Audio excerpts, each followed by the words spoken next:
श्री शिव गौरी स्तोत्रम्। श्रीनिपास पुष्प सर पुंड्र चाप कह, कर पंकजः कलित भक्त वांछिताम्।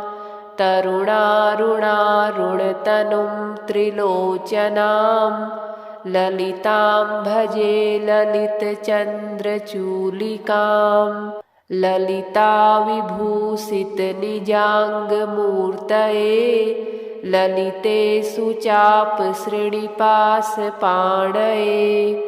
उदयारुणद्युतिमुषे दयाजुषे, मदनेश्वराय महते नमो नमः। अञ्चत्पञ्चशिखोच्चमञ्च निकटे, चक्रासनाध्यासिनीं सौन्दर्यस्य महीं नवाब्धवयसं।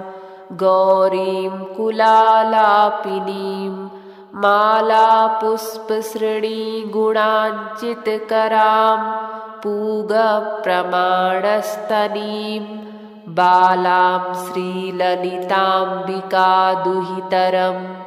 लीलासमुद्रां भजे चिन्तामणिग्रहवराञ्चितशक्तिचक्र, रक्षाकरं कलितकुङ्कुमरक्तवर्णं। सौन्दर्यराशिवपुषं दशवर्षदेश्यं, वन्दे कुमारमदनेश्वरमिन्दुमौलिम्। अपराजितनामधेयमस्वं, सुखमारूढवती सुवर्णवर्णा। विलसन्मणिवेत्रपाशहस्ता, परिभूयात् परमेश्वरी सपत्नान्। अधिरुह्य जपारुणं तुरङ्गं, करपद्माञ्चितवेत्रपाशशक्तिः। परिभूतविपक्षपक्षको व्याद्, ऋणाभः परमेश्वरी सहायः। रक्तां विचित्रवसनां नवचन्द्रचूडाम्, अन्नप्रदाननिरतां स्तनभारनम्रां।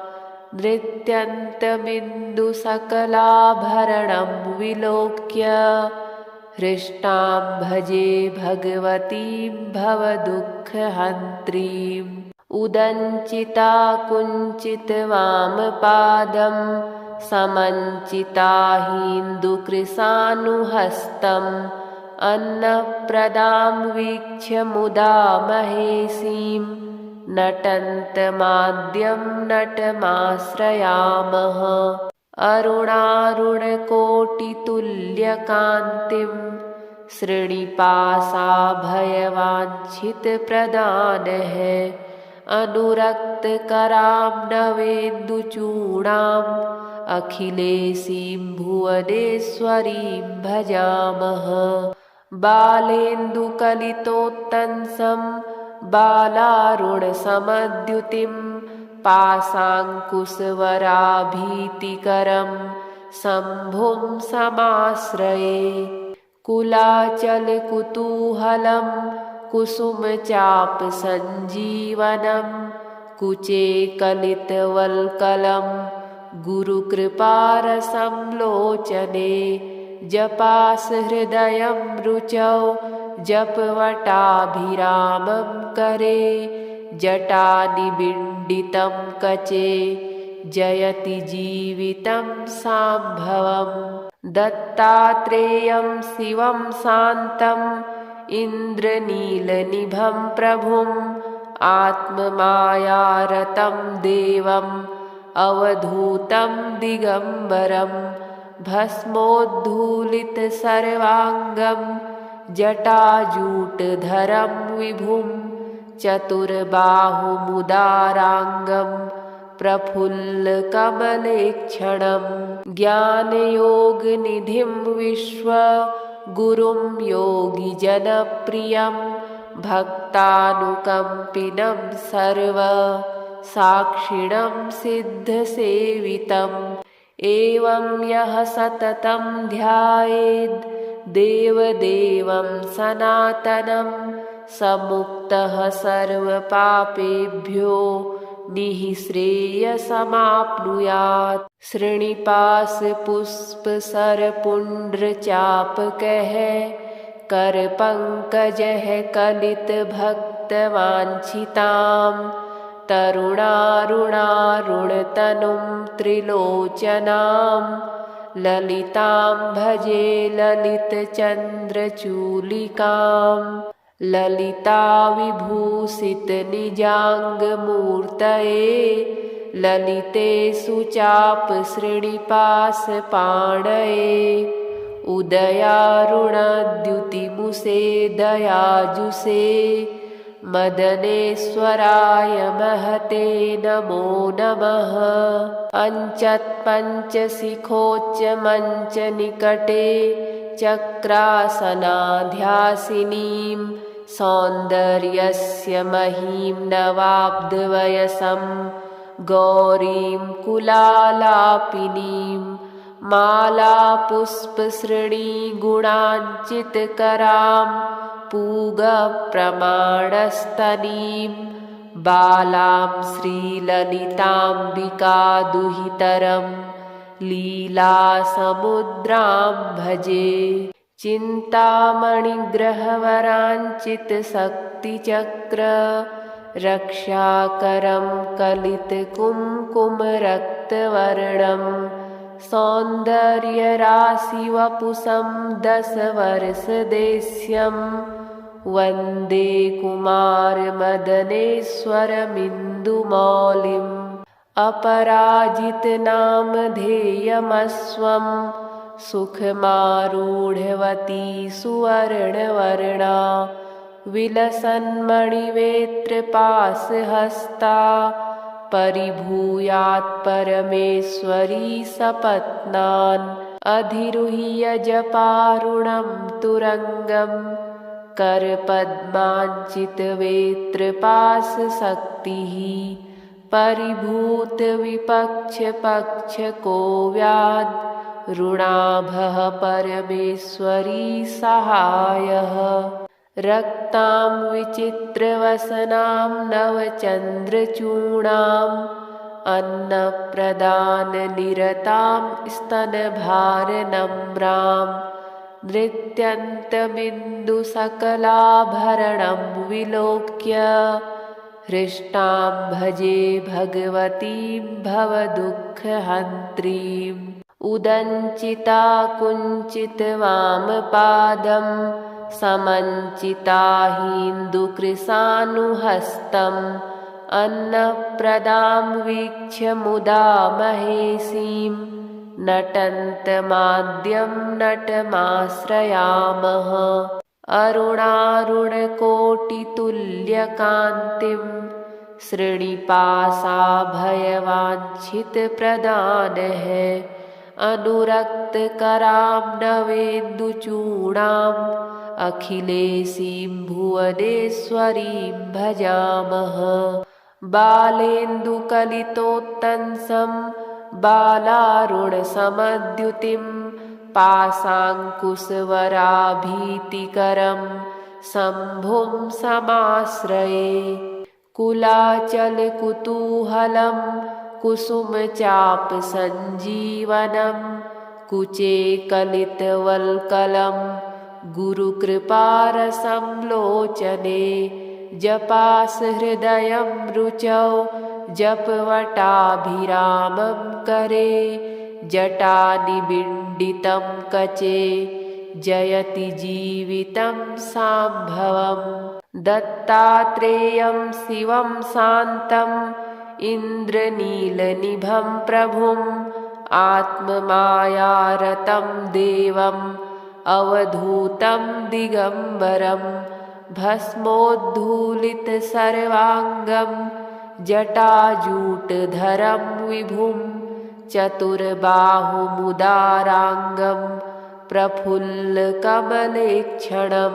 ज्ञानयोगनिधिं विश्वगुरुं योगिजनप्रियं भक्तानुकम्पिनं सर्वसाक्षिणं सिद्धसेवितम् एवं यः सततं ध्यायेद् देवदेवं सनातनं स मुक्तः सर्वपापेभ्यो निःश्रेयसमाप्नुयात्। श्रीनिवासपुष्पसरपुण्ड्रचापकः करपङ्कजः कलितभक्तवाञ्छितां तरुणारुणारुणतनुं त्रिलोचनां ललितां भजे ललितचन्द्रचूलिकां ललिताविभूषितनिजाङ्गमूर्तये ललिते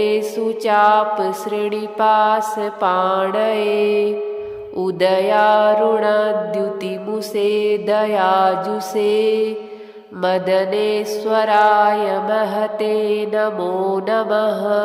पञ्चत्पञ्चशिखोच्चमञ्चनिकटे चक्रासनाध्यासिनीं सौन्दर्यस्य महीं नवाब्दवयसं गौरीं कुलालापिनीं मालापुष्पसृणीगुणाञ्चितकरां पूगप्रमाणस्तनीं बालां श्रीललिताम्बिकादुहितरं लीलासमुद्रां भजे। चिन्तामणिग्रहवराञ्चितशक्तिचक्र रक्षाकरं कलितकुङ्कुमरक्तवर्णं सौन्दर्यराशिवपुषं दशवर्षदेश्यं वन्दे कुमारमदनेश्वरमिन्दुमौलिम् अपराजितनामधेयमस्वं सुखमारूढवती सुवर्णवर्णा विलसन्मणिवेत्रपाशहस्ता परिभूयात् परमेश्वरी सपत्नान् अधिरुह्य जपारुणं तुरङ्गं करपद्माञ्चितवेत्रपाशशक्तिः परिभूतविपक्षपक्षको व्याद् ऋणाभः परमेश्वरी सहायः। रक्तां विचित्रवसनां नवचन्द्रचूणाम् अन्नप्रदाननिरतां स्तनभारनम्रां नृत्यन्तमिन्दुसकलाभरणं विलोक्य हृष्टां भजे भगवतीं भवदुःखहन्त्रीम् उदञ्चिता कुञ्चितवामपादं समञ्चिताहीन्दुकृशानुहस्तम् अन्नप्रदां वीक्ष्य मुदा महेशीं नटन्तमाद्यं नटमाश्रयामः। अरुणारुणकोटितुल्यकान्तिं श्रीनिवासाभयवाञ्छितप्रदानः अनुरक्तकरां नवेन्दुचूडाम् अखिलेशीं भुवनेश्वरीं भजामः। बालेन्दुकलितोत्तंसं बालारुणसमद्युतिं पाशाङ्कुशवराभीतिकरं शम्भुं समाश्रये। कुलाचलकुतूहलं कुसुमचापसञ्जीवनं कुचे कलितवल्कलं गुरुकृपारसं लोचने जपासहृदयं रुचौ जपवटाभिरामं करे जटानिबिण्डितं कचे जयति जीवितं साम्भवम्। दत्तात्रेयं शिवं शान्तम् इन्द्रनीलनिभं प्रभुम् आत्ममायारतं देवम् अवधूतं दिगम्बरं भस्मोद्धूलितसर्वाङ्गं जटाजूटधरं विभुं चतुर्बाहुमुदाराङ्गं प्रफुल्लकमलेक्षणं ज्ञानयोगनिधिं विश्वगुरुं योगिजनप्रियं भक्तानुकम्पिनं सर्वसाक्षिणं सिद्धसेवितम् एवं यः सततं ध्यायेद् देवदेवं सनातनं समुक्तः सर्वपापेभ्यो निःश्रेयसमाप्नुयात्। श्रीनिवासपुष्पसरपुण्ड्रचापकः करपङ्कजः कलितभक्तवाञ्छितां तरुणारुणारुणतनुं त्रिलोचनां ललितां भजे ललितचन्द्रचूलिकां ललिताविभूषितनिजाङ्गमूर्तये ललिते सुचापश्रीनिवासपाणये उदयारुणद्युतिमुषे दयाजुषे मदनेश्वराय महते नमो नमः। अञ्चत्पञ्चशिखोच्चमञ्चनिकटे चक्रासनाध्यासिनीं सौन्दर्यस्य महीं नवाब्धवयसं गौरीं कुलालापिनीं मालापुष्पश्रेणीगुणाञ्चितकरां पूगप्रमाणस्तनीं बालां श्रीललिताम्बिकादुहितरं लीलासमुद्रां भजे। चिन्तामणिग्रहवराञ्चितशक्तिचक्र रक्षाकरं कलितकुङ्कुमरक्तवर्णं सौन्दर्यराशिवपुषं दशवर्षदेश्यं वन्दे कुमारमदनेश्वरमिन्दुमौलिम् अपराजितनामधेयमस्वं सुखमारूढवती सुवर्णवर्णा विलसन्मणिवेत्रपाशहस्ता परिभूयात् परमेश्वरी सपत्नान् अधिरुह्य जपारुणं तुरङ्गं करपद्माञ्चितवेत्रपाशशक्तिः परिभूतविपक्षपक्षको व्याद् ऋणाभः परमेश्वरी सहायः।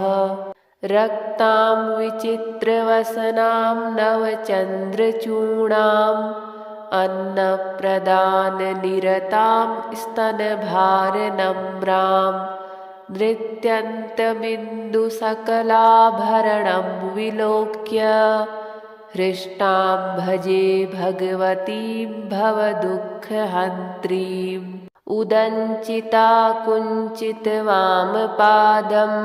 समञ्चिताहीन्दुकृशानुहस्तम् अन्नप्रदां वीक्ष्य मुदा महेशीं नटन्तमाद्यं नटमाश्रयामः। अरुणारुणकोटितुल्यकान्तिं श्रीनिवासाभयवाञ्छितप्रदानः अनुरक्तकरां नवेन्दुचूडाम् अखिलेशीं भुवनेश्वरीं भजामः। बालेन्दुकलितोत्तंसं बालारुणसमद्युतिं पाशाङ्कुशवराभीतिकरं शम्भुं समाश्रये। कुलाचलकुतूहलं कुसुमचापसञ्जीवनं कुचे कलितवल्कलं गुरुकृपारसं लोचने जपासहृदयं रुचौ जपवटाभिरामं करे जटानिबिण्डितं कचे जयति जीवितं साम्भवम्। दत्तात्रेयं शिवं शान्तम् इन्द्रनीलनिभं प्रभुम् आत्ममायारतं देवम् अवधूतं दिगम्बरं भस्मोद्धूलितसर्वाङ्गं जटाजूटधरं विभुं चतुर्बाहुमुदाराङ्गं प्रफुल्लकमलेक्षणं ज्ञानयोगनिधिं विश्वगुरुं योगिजनप्रियं भक्तानुकम्पिनं सर्वसाक्षिणं सिद्धसेवितम् एवं यः सततं ध्यायेद् देवदेवं सनातनं स मुक्तः सर्वपापेभ्यो निःश्रेयसमाप्नुयात्। श्रीनिवासपुष्पसरपुण्ड्रचापकः करपङ्कजः कलितभक्तवाञ्छितां तरुणारुणारुणतनुं त्रिलोचनां ललितां भजे ललितचन्द्रचूलिकां ललिताविभूषितनिजाङ्गमूर्तये ललिते सुचापश्रीनिवासपाणये उदयारुणद्युतिमुषे दयाजुषे मदनेश्वराय महते नमो नमः। पञ्चत्पञ्चशिखोच्चमञ्चनिकटे चक्रासनाध्यासिनीं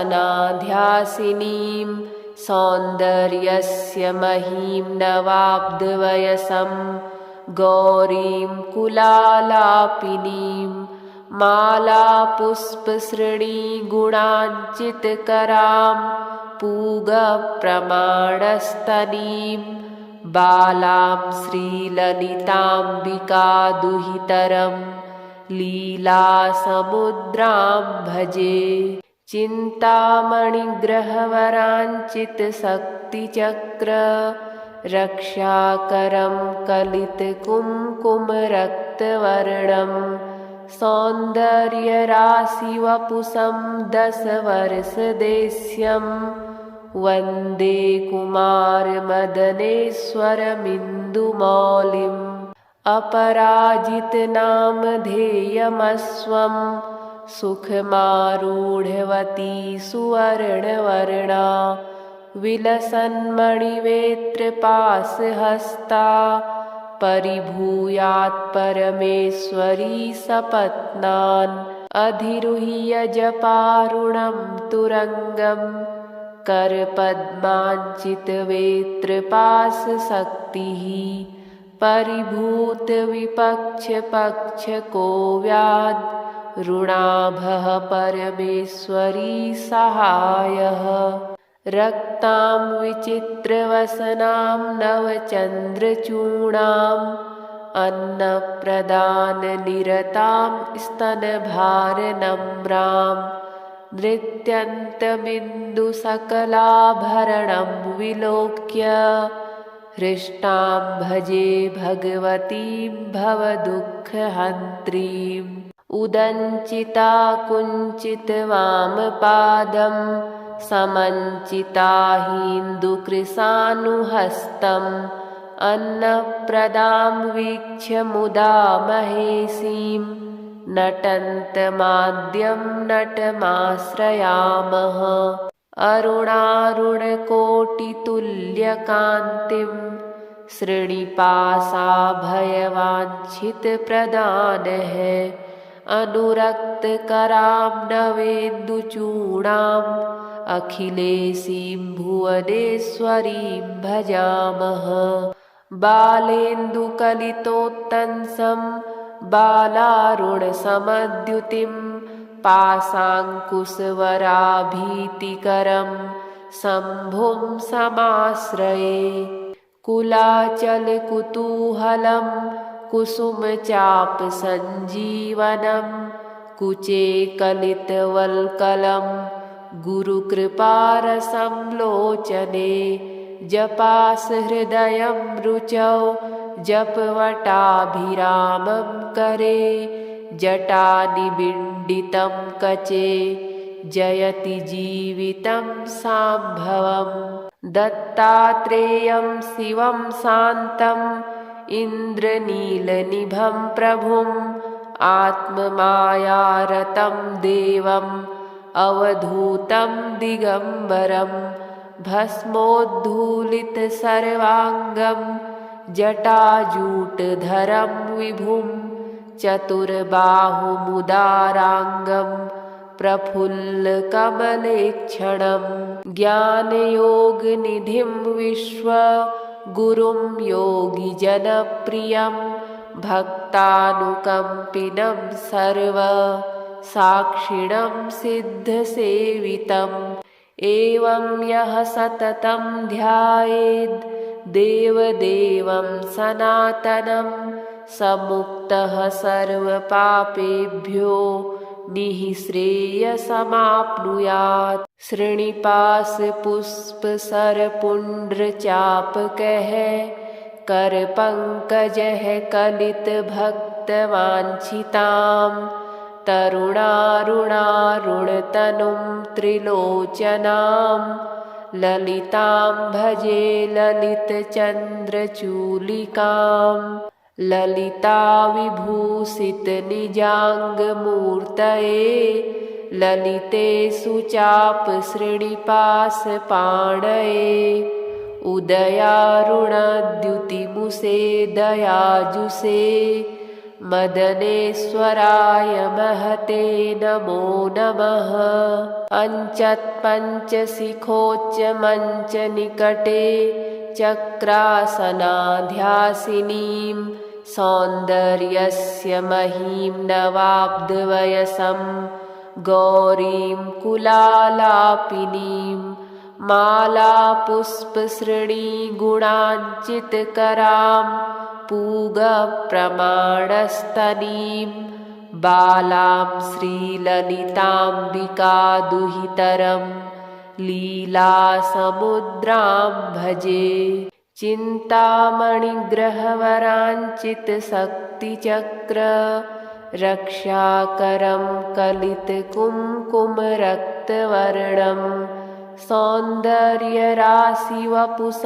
दशवर्षदेश्यं वन्दे कुमारमदनेश्वरमिन्दुमौलिम् अपराजितनामधेयमस्वं सुखमारूढवती सुवर्णवर्णा विलसन्मणिवेत्रपाशहस्ता परिभूयात् परमेश्वरी सपत्नान् अधिरुह्य जपारुणं तुरङ्गं करपद्माञ्चितवेत्रपाशशक्तिः परिभूतविपक्षपक्षको व्याद् ऋणाभः परमेश्वरी सहायः।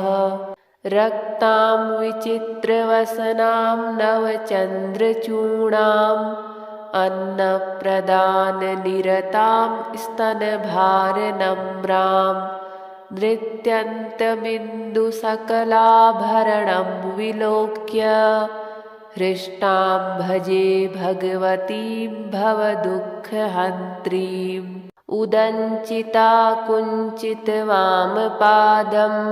समञ्चिताहीन्दुकृशानुहस्तम् अन्नप्रदां वीक्ष्य मुदा महेशीं नटन्तमाद्यं नटमाश्रयामः।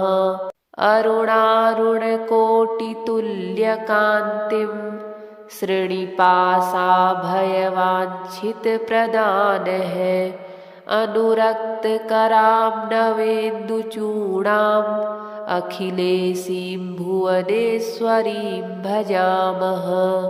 बालेन्दुकलितोत्तंसं बालारुणसमद्युतिं पाशाङ्कुशवराभीतिकरं शम्भुं समाश्रये। कुलाचलकुतूहलं कुसुमचापसञ्जीवनं कुचे कलितवल्कलं गुरुकृपारसं लोचने जपासहृदयं रुचौ जपवटाभिरामं करे जटानिबिण्डितं कचे जयति जीवितं साम्भवम्। दत्तात्रेयं शिवं शान्तम् इन्द्रनीलनिभं प्रभुम् आत्ममायारतं देवम् अवधूतं दिगम्बरं भस्मोद्धूलितसर्वाङ्गं जटाजूटधरं विभुं चतुर्बाहुमुदाराङ्गं प्रफुल्लकमलेक्षणं ज्ञानयोगनिधिं विश्वगुरुं योगिजनप्रियं भक्तानुकम्पिनं सर्वसाक्षिणं सिद्धसेवितम् एवं यः सततं ध्यायेद् देवदेवं सनातनं स मुक्तः सर्वपापेभ्यो निःश्रेयसमाप्नुयात्। श्रीनिवासपुष्पसरपुण्ड्रचापकः करपङ्कजः कलितभक्तवाञ्छितां तरुणारुणारुणतनुं त्रिलोचनां ललितां भजे ललितचन्द्रचूलिकां ललिताविभूषितनिजाङ्गमूर्तये ललिते सुचापश्रीनिवासपाणये उदयारुणद्युतिमुषे दयाजुषे मदनेश्वराय महते नमो नमः। पञ्चत्पञ्चशिखोच्चमञ्चनिकटे चक्रासनाध्यासिनीं सौन्दर्यस्य महीं नवाब्दवयसं गौरीं कुलालापिनीं मालापुष्पसृणीगुणाञ्चितकरां पूगप्रमाणस्तनीं बालां श्रीललिताम्बिकादुहितरं लीलासमुद्रां भजे। चिन्तामणिग्रहवराञ्चितशक्तिचक्र रक्षाकरं कलितकुङ्कुमरक्तवर्णं सौन्दर्यराशिवपुषं दशवर्षदेश्यं वन्दे कुमारमदनेश्वरमिन्दुमौलिम् अपराजितनामधेयमस्वं सुखमारूढवती सुवर्णवर्णा विलसन्मणिवेत्रपाशहस्ता परिभूयात् परमेश्वरी सपत्नान् अधिरुह्य जपारुणं तुरङ्गं करपद्माञ्चितवेत्रपाशशक्तिः परिभूतविपक्षपक्षको व्याद् ऋणाभः परमेश्वरी सहायः। रक्तां विचित्रवसनां नवचन्द्रचूडाम् अन्नप्रदाननिरतां स्तनभारनम्रां नृत्यन्तमिन्दुसकलाभरणं विलोक्य हृष्टां भजे भगवतीं भवदुःखहन्त्रीम् उदञ्चिता कुञ्चितवामपादं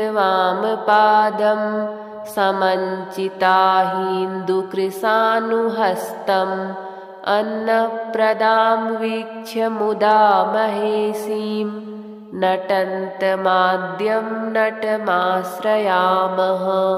अरुणारुणकोटितुल्यकान्तिं श्रीनिवासाभयवाञ्छितप्रदानः अनुरक्तकरां नवेन्दुचूडाम् अखिलेशीं भुवनेश्वरीं भजामः। बालेन्दुकलितोत्तंसं बालारुणसमद्युतिं पाशाङ्कुशवराभीतिकरं शम्भुं समाश्रये। कुलाचलकुतूहलं कुसुमचापसञ्जीवनं कुचे कलितवल्कलं गुरुकृपारसं लोचने जपासहृदयं रुचौ जपवटाभिरामं करे जटानिबिण्डितं कचे जयति जीवितं सांभवम्। दत्तात्रेयं शिवं शान्तम् इन्द्रनीलनिभं प्रभुम् आत्ममायारतं देवम् अवधूतं दिगम्बरम् भस्मोद्धूलितसर्वाङ्गं जटाजूटधरं विभुं चतुर्बाहुमुदाराङ्गं प्रफुल्लकमलेक्षणं ज्ञानयोगनिधिं विश्वगुरुं योगिजनप्रियं भक्तानुकम्पिनं सर्वसाक्षिणं सिद्धसेवितम् एवं यः सततं ध्यायेद् देवदेवं सनातनं समुक्तः सर्वपापेभ्यो निःश्रेयसमाप्नुयात्।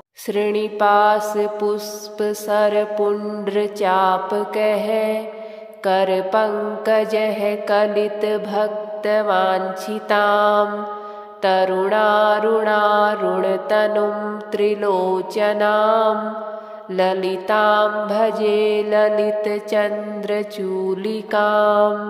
ललिताविभूषितनिजाङ्गमूर्तये ललिते सुचापश्रीनिवासपाणये उदयारुणद्युतिमुषे दयाजुषे मदनेश्वराय महते नमो नमः।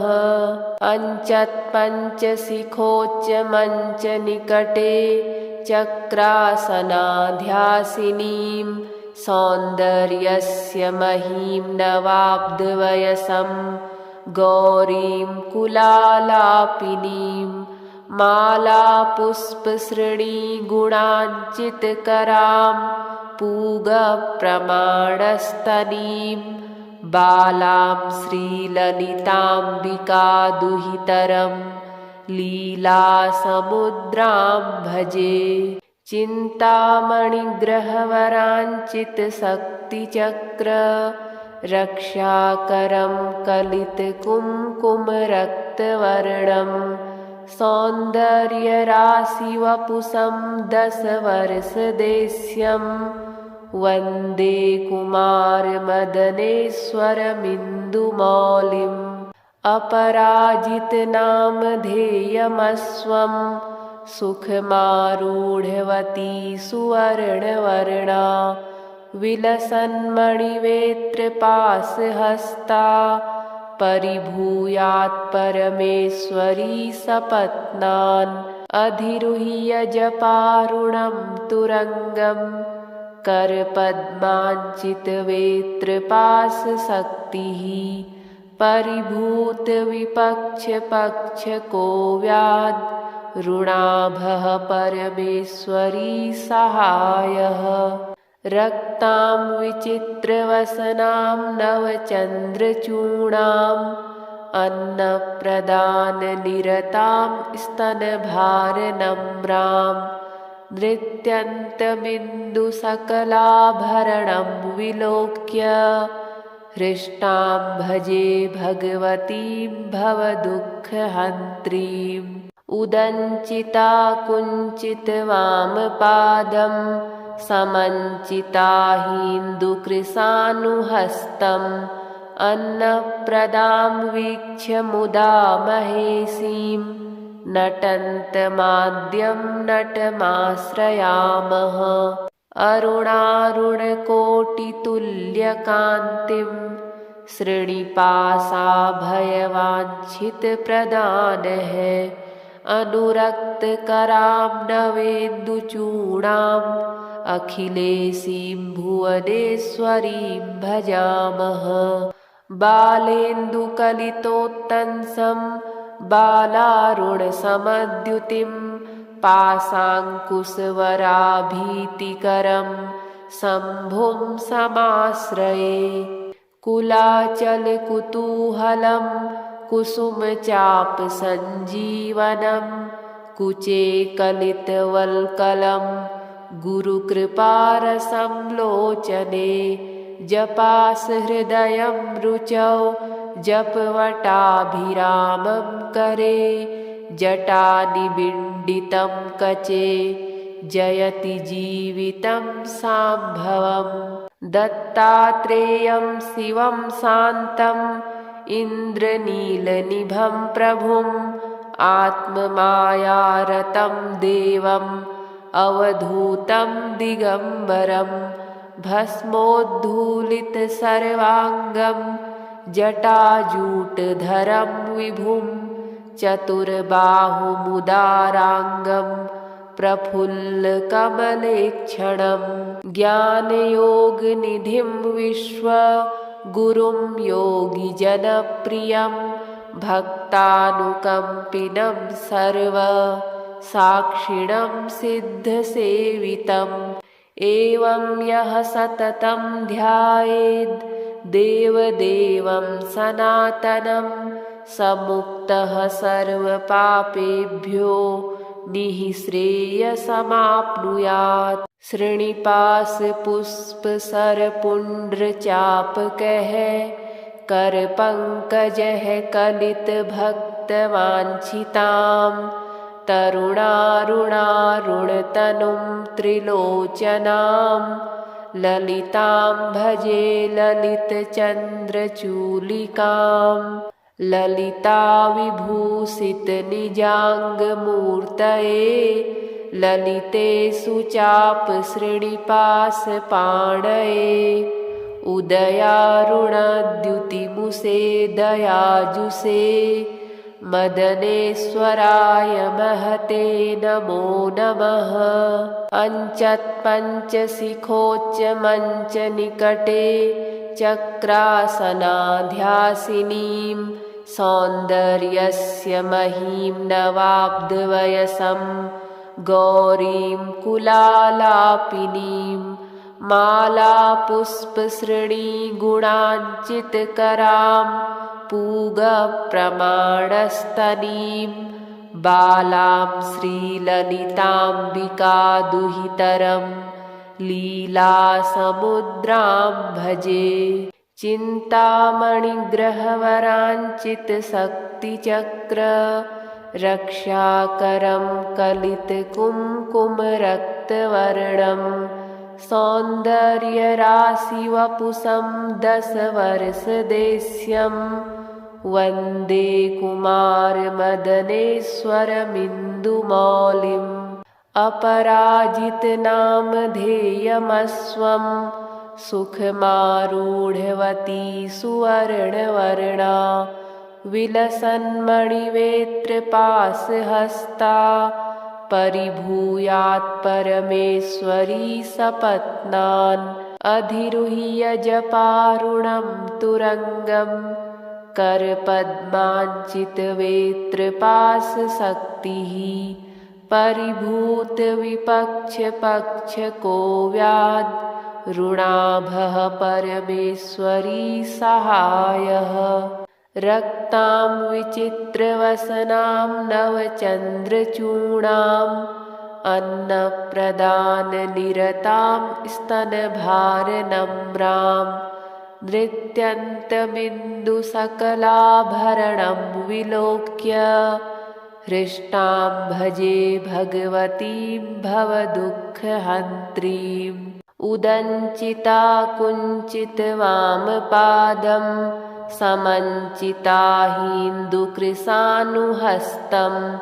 अन्नप्रदां वीक्ष्य मुदा महेशीं नटन्तमाद्यं नटमाश्रयामः अरुणारुणकोटितुल्यकान्तिं श्रीनिवासाभयवाञ्छितप्रदानः अनुरक्तकरां नवेन्दुचूडाम् अखिलेशीं भुवनेश्वरीं भजामः बालेन्दुकलितोत्तंसं बालारुणसमद्युतिं पाशाङ्कुशवराभीतिकरं शम्भुं समाश्रये कुलाचलकुतूहलं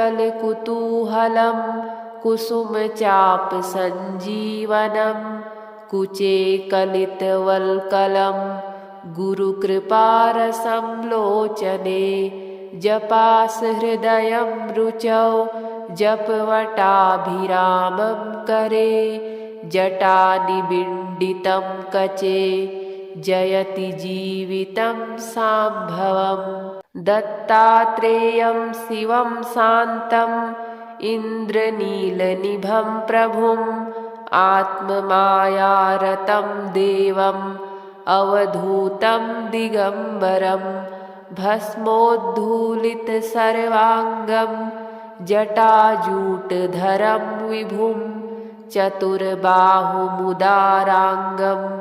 प्रफुल्लकमलेक्षणं ज्ञानयोगनिधिं विश्वगुरुं योगिजनप्रियं भक्तानुकम्पिनं सर्वसाक्षिणं सिद्धसेवितम् एवं यः सततं ध्यायेद् देवदेवं सनातनं स मुक्तः सर्वपापेभ्यो निःश्रेयसमाप्नुयात् श्रीनिवासपुष्पसरपुण्ड्रचापकः करपङ्कजः कलितभक्तवाञ्छितां तरुणारुणारुणतनुं त्रिलोचनां ललितां भजे ललितचन्द्रचूलिकां ललिताविभूषितनिजाङ्गमूर्तये ललिते सुचापश्रीनिपासपाणये उदयारुणद्युतिमुषे दयाजुषे मदनेश्वराय महते नमो नमः अञ्चत्पञ्चशिखोच्चमञ्चनिकटे चक्रासनाध्यासिनीं सौन्दर्यस्य महीं नवाब्दवयसं गौरीं कुलालापिनीं मालापुष्पश्रेणीगुणाञ्चितकरां पूगप्रमाणस्तनीं बालां श्रीललिताम्बिकादुहितरं लीलासमुद्रां भजे चिन्तामणिग्रहवराञ्चितशक्तिचक्र रक्षाकरं कलितकुङ्कुमरक्तवर्णं सौन्दर्यराशिवपुषं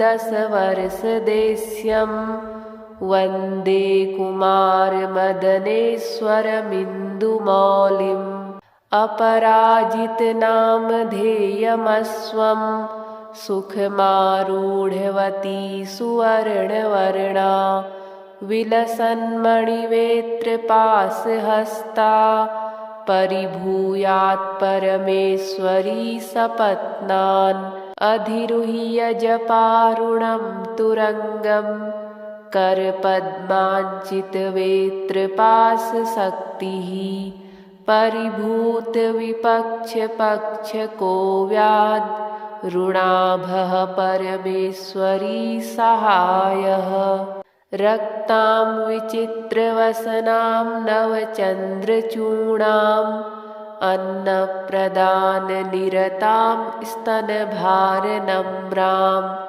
नृत्यन्तमिन्दुसकलाभरणं विलोक्य हृष्टां भजे भगवतीं भवदुःखहन्त्रीम् उदञ्चिता कुञ्चितवामपादं समञ्चिताहीन्दुकृशानुहस्तम् अन्नप्रदां वीक्ष्य मुदा महेशीं नटन्तमाद्यं नटमाश्रयामः अरुणारुणकोटितुल्यकान्तिं श्रीनिपासाभयवाञ्छितप्रदानः अनुरक्तकरां नवेन्दुचूडाम् अखिलेशीं भुवनेश्वरीं भजामः बालेन्दुकलितोत्तंसं बालारुणसमद्युतिं पाशाङ्कुशवराभीतिकरं शम्भुं समाश्रये कुलाचलकुतूहलं